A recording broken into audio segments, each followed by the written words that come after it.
はい、こんにちは。今回の動画はエアコン導管絶対漏れないフレアの作り方をお送りしたいと思います。フレアで泣かれて機密試験落ちて苦労した思い出があるんですよ。それと余談なんですけど、漏れることを隠語で泣くって言いませんか？こっちの地方だけですかね。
フレアの加工の一番重要だと思ってるのがこのバリ取りなんですよね。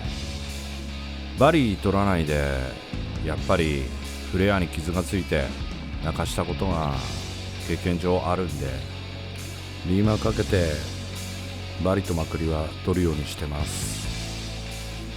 バリを取るときは導管なるべく下に向けて削りカスが配管に入らないように気をつけています。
フレアの接続時にはエアコンパルやナイログ塗布して締めてます。たまに素人じゃないんだからそんなの使わなくていいだろうって言われるんですけど、やっぱり万に一つの可能性も潰しておきたいんでつけてます。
ご視聴ありがとうございました。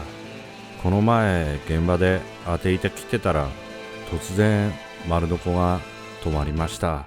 原因不明ですけど直さなきゃな。